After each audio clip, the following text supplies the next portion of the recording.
On lui avait dit « N'entre jamais dans cette maison ». Mais le jour où elle a désobéi, elle a découvert un monde que personne n'aurait dû voir. Aïssata grandissait à Kër Ndar, un quartier oublié au bord de la ville. Ici, la terre rouge collait aux pieds dès le matin. Les ruelles étaient étroites, pleines de poussière, bordées de maisons en tôle ondulée et en bois fatigué. Quand la pluie tombait, l'eau entrait partout sans même frapper à la porte. Les toits fuyaient, les murs pleuraient. À Kër Ndar, personne ne parlait de rêve. On parlait de survivre. Les femmes se levaient bien avant le soleil, des bassines lourdes équilibrées sur leurs têtes. Les hommes sortaient sans jamais savoir s'ils reviendraient le soir avec quelque chose à manger. Les enfants, eux, jouaient tranquilles. Dans la poussière, pieds nus, déjà habitués au manque et au ventre qui crie, c'était la routine, une boucle sans fin de pauvreté et de résignation. Mais au cœur de ce quartier oublié, une chose dérangeait, une anomalie, une maison. Elle était immense, trop grande, trop propre et surtout trop silencieuse. Ses murs étaient hauts et peints un blanc si éclatant que Gil blessait les yeux sous le soleil ardent. Une clôture solide, surmontée de pointes métalliques acérées, la protégeait du reste du monde. Et son portail noir, massif, restait toujours fermé, comme une bouche qui garde un secret. Mais le plus troublant, c'étaient les lumières. Elles restaient allumées, jour et nuit, sans interruption. Quand tout Kër Ndar plongeait dans l'obscurité à cause des coupures d'électricité quasi quotidiennes, cette maison, elle, brillait comme un défi lancé à la misère environnante. Les gens du quartier murmuraient Zekol dans l'ombre, les voix basses chargées de suspicion. « Ce n'est pas normal », disaient en certains. « Personne d'honnête ne vit comme ça ici », ajoutaient d'autres. « Nest, cette maison n'est pas humaine ». La peur s'était installée, solide comme les murs de la maison elle-même. La propriétaire s'appelait Madame Nyoka. Personne ne savait d'où elle venait, ni ce qu'elle faisait là. Elle parlait peu, sortait rarement, et quand elle le faisait, c'était toujours dans une élégance impeccable, avec une démarche calme et un regard qui semblait traverser les gens, voire au-delà de leur simple apparence. Une règle silencieuse, non écrite, mais respectée par tous, s'était installée dans le quartier. On évite sa parcelle. On ne s'arrête pas devant son portail. Et surtout, on ne regarde pas trop longtemps, de peur d'attirer son attention. Mais Aïssata, elle, n'était pas comme les autres. Elle observait. Elle vivait dans la même misère que ses voisins, oui, mais à l'intérieur d'elle, quelque chose brûlait. Une flamme de révolte. Oh, elle refusait de croire que sa vie devait se résumer à la poussière, à la faim et à la peur. Elle voulait plus. Elle méritait plus. Chaque fois qu'elle passait devant la maison de Madame Nyoka, son pas ralentissait instinctivement. Là où les autres voyaient une menace, un danger à fuir, elle voyait une énigme, une opportunité, un espoir. Cette maison, avec ses lumières éternelles, n'était pas seulement un mystère, c'était la promesse d'un autre monde, un monde où l'on ne manquait de rien. Puis, un matin, quelque chose changea. Le décor immuable du quartier fut brisé par un simple détail. Sur le mur blanc, juste à côté du portail noir, une feuille de papier était collée. Juste une feuille blanche, avec quelques mots écrits à la main. « On cherche une aide ménagère ». Et en bas, un numéro de téléphone. Rien d'autre, pas de nom, pas de détails, juste cette offre laconique. Le cœur d'Aïssata se mit à battre la chamade. Un vrai travail, un salaire régulier, une chance. La chance de sortir de ce cycle infernal, de manger à sa faim, peut-être même d'aider sa famille. C'était plus qu'une annonce, c'était une porte de sortie qui venait de s'entr'ouvrir. Le soir, quand elle en parla aux autres femmes du quartier, rassemblées autour d'un feu de bois, la peur éclata comme un orage. Les visages se fermèrent, les voix montèrent. « Tu es folle, tu veux mourir !» lui lança une voisine. « Cette femme fait des choses sombres là-dedans !» murmura une autre, en jetant un regard inquiet vers la maison illuminée. « Mieux vaut rester pauvre et en vie que de disparaître chez elle !» Les avertissements pleuvaient, tous plus terrifiants les uns que les autres. Mais Aïssata se leva, le regard dur, plantant ses yeux dans ceux de ses voisines. « C'est la peur qui nous enferme ici !» déclara-t-elle d'une voix ferme. C'est la peur qui nous maintient dans cette poussière. Moi, je refuse de continuer à avoir peur. Cette nuit-là, dans le silence de sa petite chambre, éclairée par la lueur lointaine de la maison qui ne dormait jamais, elle prit son vieux téléphone portable. Ses doigts tremblaient un peu, mais sa résolution était inébranlable. Elle composa le numéro, et elle appela. Elle ne le savait pas encore, mais en appuyant sur cette simple touche, elle venait d'ouvrir la première porte. La porte d'un mystère bien plus profond et plus dangereux qu'elle ne l'aurait jamais imaginé. Dès le premier jour, Aïssata comprit qu'elle avait changé de monde. À l'intérieur de la maison, c'était un spectacle de pure opulence. Des sols si brillants qu'on pouvait s'y voir, des meubles luxueux, une piscine d'un bleu parfait et un jardin impeccable. Tout dans cette demeure respirait la richesse, une richesse presque écrasante. Madame Nyoka, la propriétaire, la dévisagea longuement, ses yeux perçants semblant sonder son âme. Finalement, elle prit la parole, sa voix calme mais ferme. « Ton salaire sera généreux, très généreux. Mais il y a une seule règle, mais elle est absolue. » Intriguée, Aïssata écouta attentivement. Madame Nyoka la guida alors à travers la maison silencieuse jusqu'au 3e étage. Au bout d'un couloir froid et sombre se trouvait une porte dorée. Elle n'était pas simplement peinte en or, non. Elle brillait d'une lueur interne, sans aucune source de lumière apparente. C'était une vision à la fois magnifique et dérangeante. Madame Nyoka s'arrêta devant. « Tu ne l'ouvriras jamais, dit-elle, sa voix tombant d'un ton, devenant presque un murmure glacial. Jamais. C'est la seule chose que je te demande. » Aïssata, un peu intimidée mais désireuse de bien faire, hocha la tête et promit. Une promesse qu'elle pensait pouvoir tenir. Les premiers jours passèrent et une routine étrange s'installa. Chaque matin, en se levant, Aïssata découvrait la maison dans un état de désordre incroyable. C'était comme si une grande fête très animée avait eu lieu pendant la nuit. Des assiettes sales traînaient partout, des verres vides couvraient partout les tables, les chaises étaient déplacées, renversées. Pourtant, elle ne voyait jamais personne, pas un seul invité, pas le moindre bruit la nuit. La maison était toujours silencieuse après le coucher de Madame Nyoka. Aïssata nettoyait tout méticuleusement, remettant chaque chose à sa place, pour retrouver le même chaos le lendemain matin. C'était déroutant. Était-elle en train de devenir folle? Puis un jour, un détail attira son attention. Un détail qui fit battre son cœur plus vite. Des traces de pas, de fines traces de terre et de feuilles sur le sol immaculé du couloir du 3e étage. Et ces traces, elles venaient de la porte dorée. La curiosité, plus forte que la peur, commença à la ronger.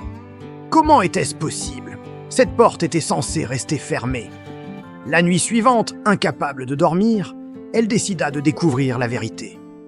Elle se cacha derrière un lourd rideau de velours dans le grand salon, le cœur battant à tout rompre, attendant dans l'obscurité. À 20 heures précises, comme une horloge, Madame Nyoka apparut.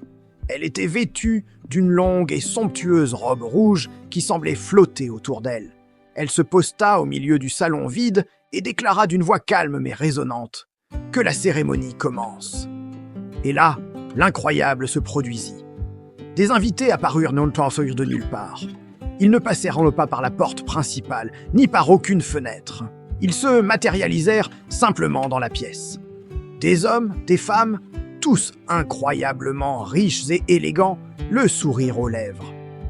En quelques instants, la maison vide et silencieuse se remplit comme par magie d'une foule animée et bruyante. Aïssata, pétrifiée derrière son rideau, comprit alors une chose terrifiante. Cette maison n'obéissait pas aux lois normales du monde qu'elle connaissait. C'était un lieu de magie, un lieu de secret. Quelques jours passèrent encore. La curiosité d'Aïssata s'était transformée en une obsession brûlante. La porte dorée l'appelait. Elle devait savoir ce qu'il y avait derrière. Finalement, n'y tenant plus, elle monta au 3e étage. Le couloir semblait plus froid et plus long que jamais. Arrivée devant la porte, elle hésita. La promesse faite à Madame Nyoka résonnait dans sa tête. Mais l'appel du mystère était trop fort. Ses mains tremblaient, tandis qu'elle posait les doigts sur la poignée froide et lisse. Prenant une grande inspiration, elle tourna la poignée et ouvrit la porte dorée. La lumière l'aveugla un instant. Derrière la porte, il n'y avait pas une autre pièce. Il y avait une immense forêt africaine. Le choc fut total. Des arbres géants, plus hauts que tout ce qu'elle avait jamais vu, s'élevaient vers un ciel inconnu. Le sol sous ses pieds était une terre riche et vivante. L'air était chargé des odeurs de la nature sauvage. Et dans l'ombre du feuillage, des animaux colossaux la regardaient précipasser, leurs yeux brillant d'une intelligence surnaturelle. C'était un monde entier, caché derrière une simple porte. Émerveillée et terrifiée, elle fit quelques pas à l'intérieur de cet univers incroyable. Et c'est là que le piège se referma. Derrière elle, la porte dorée se referma avec un claquement sec et définitif. Aïssata comprit instantanément. Elle était piégée. Elle n'eut pas le temps de paniquer. Des gardes surgis de la forêt la capturèrent sans un mot et l'amenèrent au meneur de force à travers la végétation luxuriante. Ils arrivèrent dans une clairière où se dressait un trône sculpté dans un bois ancien. Et sur ce trône l'attendait Madame Nyoka. Mais ce n'était plus la femme élégante de la maison. C'était une reine, une entité puissante, son regard brillant d'une froide autorité. « Tu as enfreint la seule règle, dit-elle, sa voix dépourvue de toute chaleur. Tu ne repartiras jamais. » Aïssata fut jetée dans une immense grotte, transformée en prison. Là, elle découvrit des centaines d'autres prisonniers, des hommes et des femmes capturés comme elle, certains étant là depuis des décennies, leurs espoirs éteints depuis longtemps. Le désespoir aurait dû l'emporter, la briser.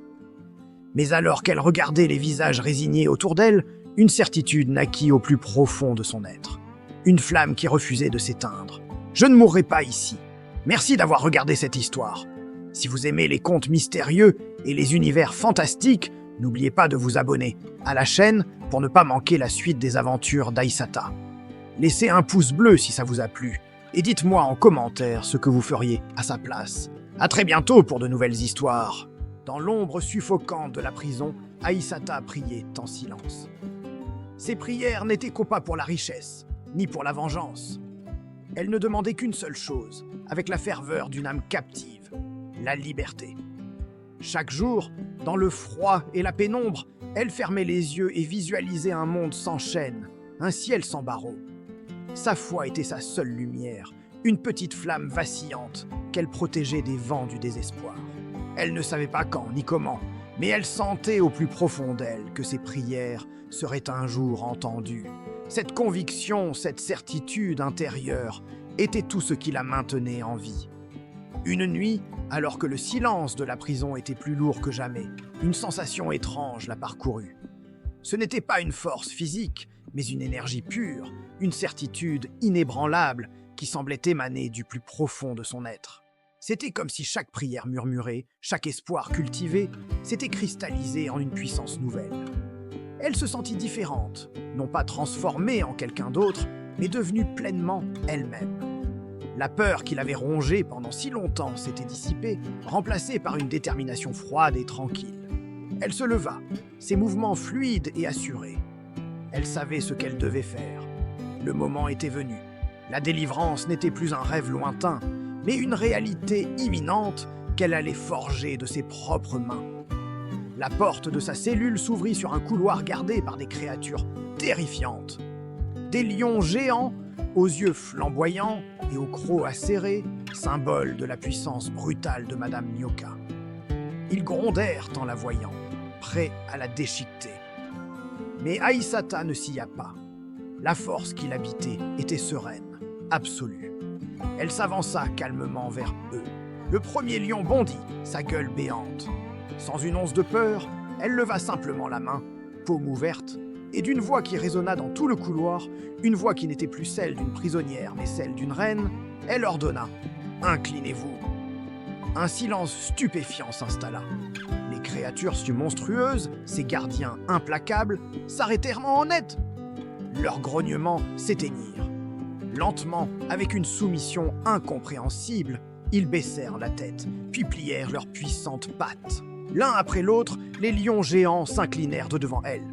Ils ne la voyaient plus comme une proie, mais comme une autorité supérieure, une force à laquelle ils ne pouvaient que se soumettre. Aïssata passa entre eux sans même leur jeter un regard. Son chemin était libre. Son premier obstacle, le plus redoutable, venait de s'effacer devant la simple puissance de sa volonté. La prison commençait déjà à trembler sur ses fondations. Elle arriva enfin devant la salle du trône, où siégeait Madame Nyoka, la sorcière qui régnait sur ce royaume de misère. Entourée de richesses volées et d'artefacts sombres, Madame Nyoka la regarda avec un mélange de surprise et de mépris. « Comment oses-tu » siffla-t-elle, sa voix glaciale. Aïssata s'avança au centre de la pièce, son regard fixant celui de la tyran. Elle n'avait pas d'armes, pas d'armée, juste la conviction qui brûlait en elle. D'une voix claire et ferme, qui ne laissa aucune place au doute, elle prononça la sentence « Ton règne s'arrête ici ». Ce n'était ni une menace, ni une supplique. C'était un fait, une déclaration qui changeait la nature même de la réalité. À cet instant précis, un fracas assourdissant retentit dans toute la forteresse. Les chaînes qui entravaient les prisonniers depuis des décennies tombèrent en poussière, se désintégrant sur le sol. Les portes des cellules, épaisses et rouillées, s'ouvrirent d'elles-mêmes, avec un grincement sinistre, libérant un flot ininterrompu de captifs. Des millions d'âmes, hommes, femmes et enfants, sortirent de l'ombre, leurs yeux s'habituant à une lumière qu'ils croyaient perdue à jamais. Ils convergèrent vers la grande salle, et en voyant Aïssata faire face à leur tortionnaire, ils comprirent. Un immense silence se fit, puis un murmure d'espoir parcourut la foule. La prophétie silencieuse, le rêve de liberté, venait de prendre chair. Aïssata se retourna et se mit à marcher. Sans un mot, les millions de captifs libérés se mirent en marche derrière elle, formant un cortège silencieux et déterminé. Ils quittèrent la forteresse et s'enfoncèrent dans la forêt sombre et menaçante qui entourait la prison. La forêt, qui avait toujours été un symbole de peur et de perte, devint le chemin de leur retour. Guidés par la silhouette tranquille d'Aïssata, ils avancèrent, leurs pas marquant le rythme d'une liberté retrouvée. L'air semblait plus pur, les étoiles plus brillantes. Pour la première fois depuis une éternité, ils ne marchaient pas vers le désespoir, mais vers la maison. Au cœur de la forêt se dressait une porte dorée, scintillante d'une lumière surnaturelle. C'était le portail entre les mondes, la dernière frontière. Aïssata le franchit sans hésitation, et la marée humaine la suivit. À l'instant où ils passèrent le seuil, ils ne se retrouvèrent pas dans un paradis lointain, mais au milieu des rues familières de leur quartier pauvre. Ils étaient hâtés revenus. Leurs vêtements de prisonniers avaient disparu, remplacés par ceux qu'ils portaient le jour de leur enlèvement. C'était un miracle, une réapparition massive et silencieuse au cœur de la nuit. Les habitants du quartier, réveillés par un étrange pressentiment, sortirent de chez eux et assistèrent à une scène qui défiait l'entendement. Des visages qu'ils croyaient perdus à jamais réapparaissaient sous leurs yeux. Des cris de joie et des larmes éclatèrent. Des familles séparées par des années de chagrin se retrouvèrent dans des étreintes passionnées. Des enfants retrouvèrent leurs parents, des épouses leurs maris. Les disparus étaient revenus. Ce n'était pas un rêve. La nuit de deuil la plus longue que le quartier ait jamais connue venait de prendre fin dans une explosion d'amour et de soulagement. Au même moment, au loin, la maison d'où Madame Nyoka opérait ses enlèvements se mit à trembler. Ses murs se fissurèrent, son toit s'effondra, et la structure entière fut avalée par la terre dans un nuage de poussière et de ténèbres. Plus rien ne subsista. Et avec sa demeure, Madame Nyoka disparut à jamais, effacée de ce monde comme si elle n'avait jamais existé. Son mal était vaincu, non par le feu ou l'épée, mais par la foi d'une seule femme qui avait osé croire en la liberté. Le symbole de leur oppression avait été anéanti. Au milieu des retrouvailles joyeuses, tous les regards se tournèrent vers Aïssata, leur libératrice. On la pressa de questions. Comment avait-elle fait? D'où venait sa force? Était-elle une magicienne, une déesse? Elle secoua doucement la tête, un simple sourire aux lèvres. Sa réponse fut d'une humilité désarmante, mais elle contenait l'essence même de son miracle. Elle déclara simplement « Je n'étais pas forte, j'ai juste cru ». Elle n'avait pas eu besoin de pouvoirs extraordinaires ou d'armes magiques. Sa seule force était sa foi inébranlable en la possibilité d'un avenir meilleur, une foi si puissante qu'elle avait plié la réalité à sa volonté. Cette histoire, au fond, n'est pas seulement celle d'Aïssata. C'est l'histoire de chacun de nous. Elle nous parle de la pauvreté, non seulement matérielle, mais aussi spirituelle. Elle nous parle de la peur qui peut nous emprisonner bien plus sûrement que des murs de pierre. Mais surtout, elle nous parle de la foi. Pas nécessairement une foi religieuse, mais la foi en soi, en l'humanité, en l'idée que même dans les ténèbres les plus profondes, la lumière peut jaillir. C'est une histoire sur la délivrance, sur la capacité que nous avons tous à briser nos propres chaînes, non pas par la force brute, mais par la simple et puissante conviction que nous méritons d'être libres. Merci d'avoir écouté. N'oubliez pas de vous abonner pour plus d'histoires qui, je l'espère, vous inspireront.